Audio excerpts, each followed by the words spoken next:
Hello, beautiful people, and welcome to your weekly dose of celestial goodness. As always, thank you for joining me in this space and on this journey. I appreciate everyone who has liked the videos that I've been making, commenting, subscribing to the channel, and sharing with your friends and family. I really appreciate it. Everyone is both teacher and student, and so I enjoy learning and sharing with you. My heart, my soul, and my mind are filled with appreciation and gratitude, so thank you very much. So last week, we spent some time talking about creative visualization and how using the beauty of our imagination through creative visualization, you can yield some very powerful and positive changes in your life, in all of our lives. This week, we'll talk about the power of your words and just how you can bolster your creative visualizations by tending to what you allow to come out of your mouth. The great Hebrew proverb says, well, there are many, but one of the great Hebrew proverbs says, "Death and life are in the power of the tongue." Now, if you know me, you know that I try to be very careful about what I let come out of my mouth and also what I sort of allow to come out of the mouths of the people who are around me. Before you think that I'm some sort of like totalitarian, Pollyanna, New Age, meanie, I just, I feel that words are so important that it's very important to guard what you say. And that is because we're creating with our words. So people, humans gravitate towards talking about things that they really don't want. Oftentimes you'll hear someone say something and you'll be like, but that sounds like the opposite of what you actually want.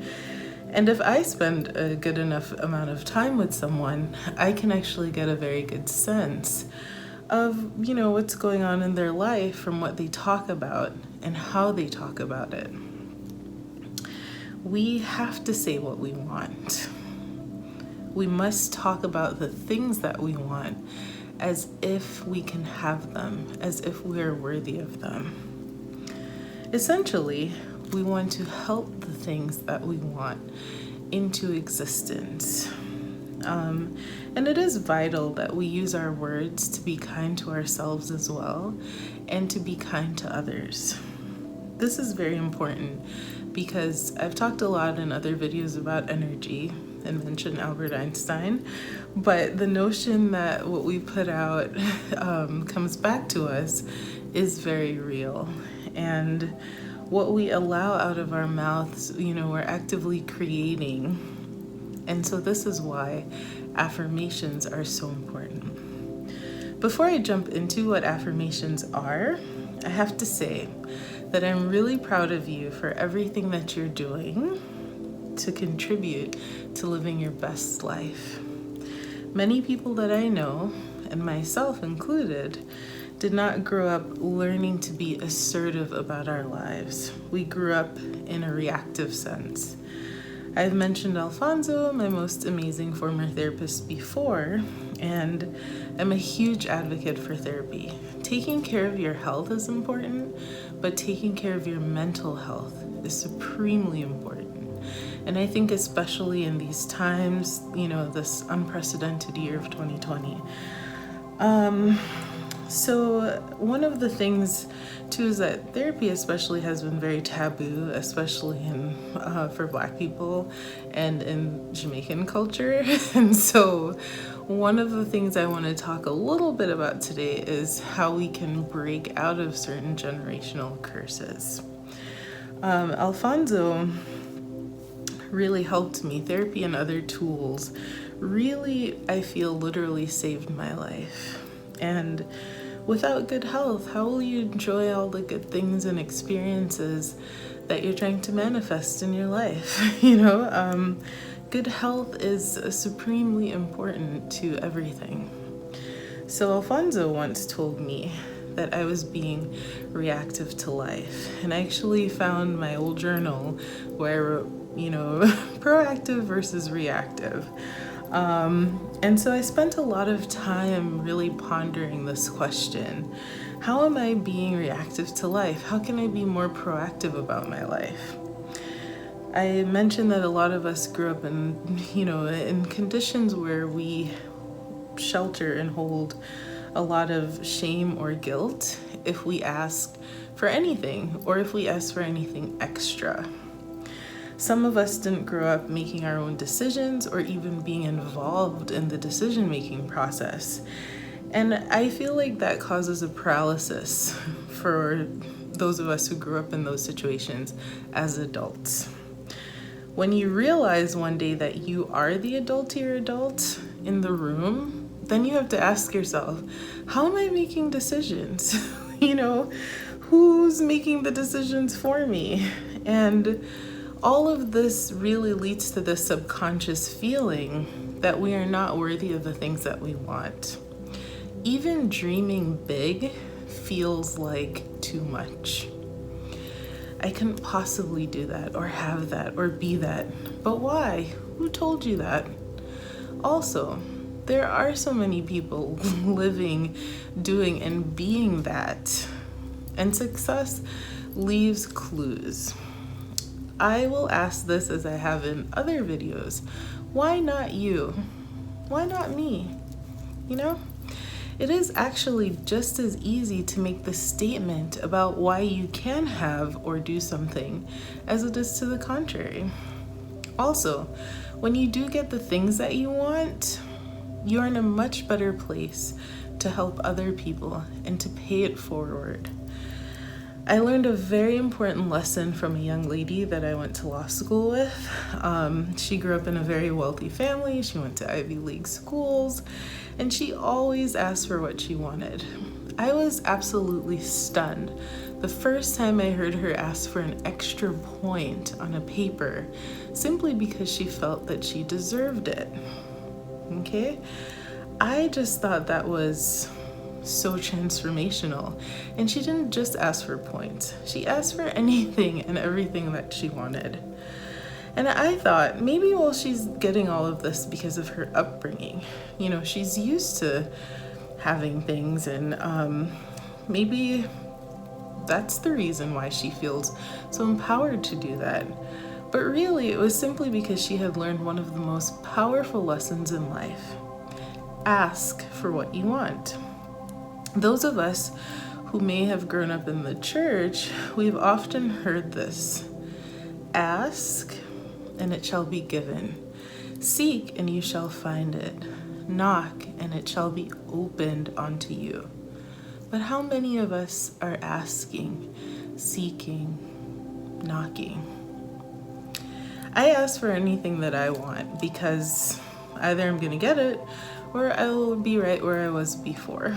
So we should do the same with our lives. We should ask for what we want from life, from our partners, from relationship, from our careers, from everything. But mostly, we have to believe that we are worthy of what we ask for.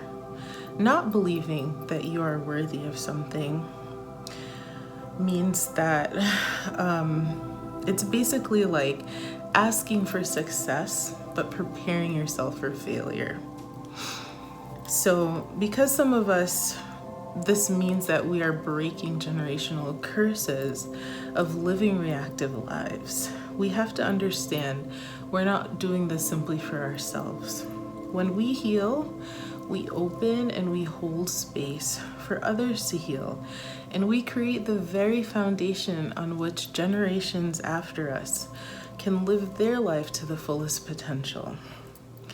We may have seen people that we love and care about struggle, worry, and live without truly living. They may have dealt with shame, guilt, fear of wanting something more for their lives, but not being sure of how to get from point A to B.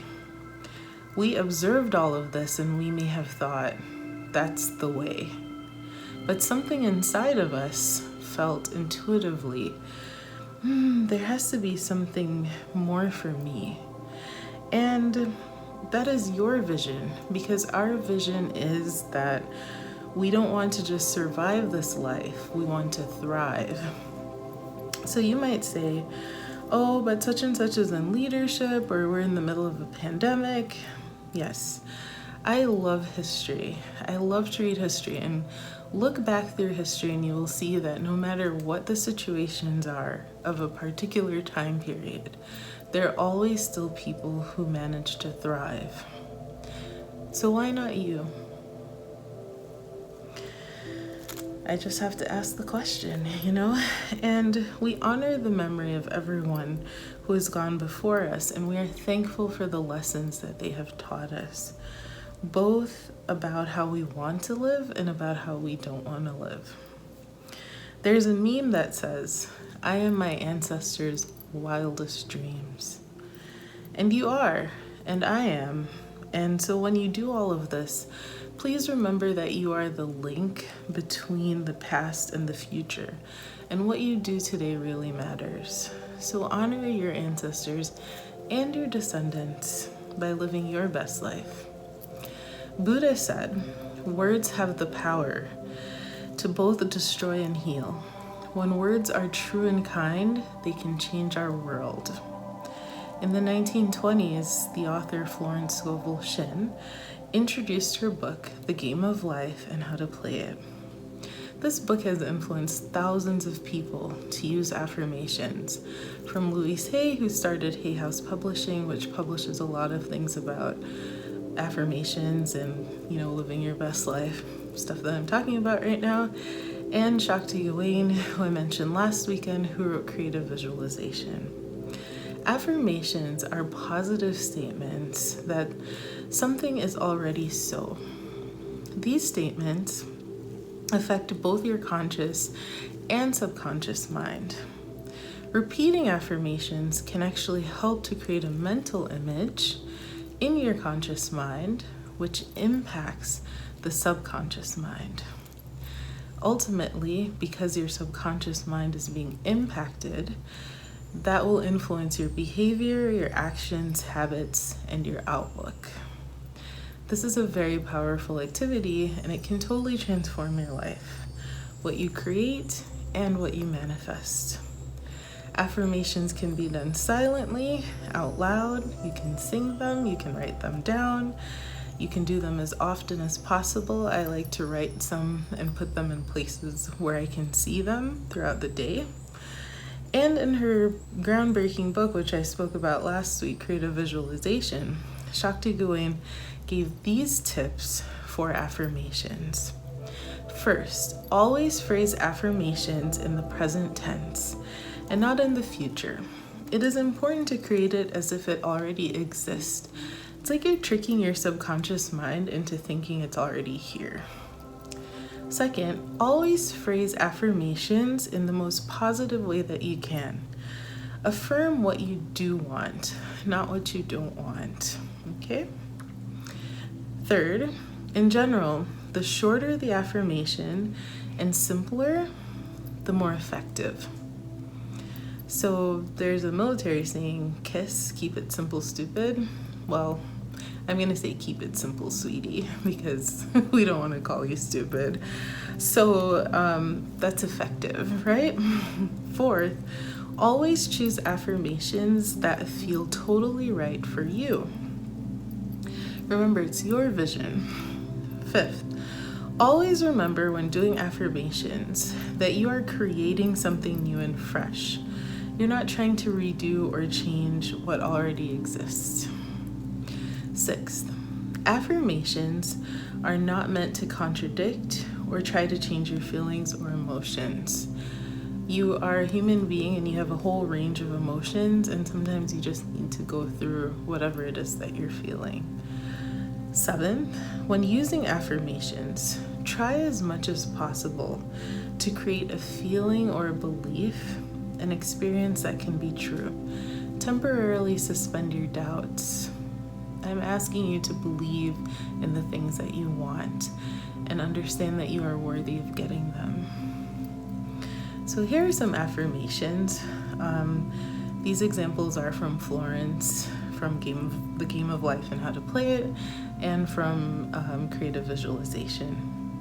You may want to close your eyes as I read these, relax your body, breathe deeply, and just soak it all in. All right, you ready? Okay. I am at peace with myself and with the whole world. I love everyone and everyone loves me. My good now flows to me in a steady, unbroken, ever-increasing stream of happiness. Divine love floods my consciousness with health, and every cell in my body is filled with light. I give thanks for radiant health and endless happiness. All that is mine by divine right is now released and reaches me in great avalanches of abundance under grace in miraculous ways. My life is blossoming in total perfection. I am whole and complete with myself. I now give and receive love freely. I am an open channel of creative energy. I always communicate clearly and effectively. It's okay for me to have everything that I want. I am open to receiving all the blessings of this abundant universe. Okay, how is that? Those are great. You felt it, right? So I urge you to create some affirmations of your own. Create them for all the areas of your life and practice them over and over again. Repetition is a very powerful tool for training and retraining the mind. I also challenge you to watch very carefully what you're saying this week, not only to yourself, but to others. How are you talking to yourself? How are you talking about the things that you want? I pray that you would never call yourself stupid or anything else demeaning. And I hope that when you talk about the things that you want, that you do so with enthusiasm and the belief that you can have it. Many times when we start to do this, people around us who are constantly complaining and talking about how everything is terrible, and they get very annoyed with us because we refuse to participate in that kind of talk. But think about why in Harry Potter, everyone referred to Voldemort as he who shall not be named. By speaking his name, they actually gave him more energy and power. It's the same thing when you're saying things you don't want. You're giving it energy and you're giving it power in your life. So give energy to that which is good, that which fills your soul with joy, and that which fills you with love. Sprinkle good words around everywhere you go. Give compliments and lift others up with your words. But mostly, I'm asking that you demand the most from life and allow it to be the most beautiful unfolding ever. This is not to say that things won't happen that you don't want to happen, but as my dear friend Mr. Rishi says, life is basically filled with hills and valleys. As you practice these things, the space between the dips in the valley will lessen and your time on the hill will increase. So just think about that. I may have mentioned this before as well, but the author Kurt Vonnegut, when things were going really well for him, he'd look up and say, "More of this, please." I hope more of this happens for your life. Please remember to like, subscribe, comment, and share these videos as much as you'd like. I hope that you have a wonderful week. May the stars shine brightly over your week.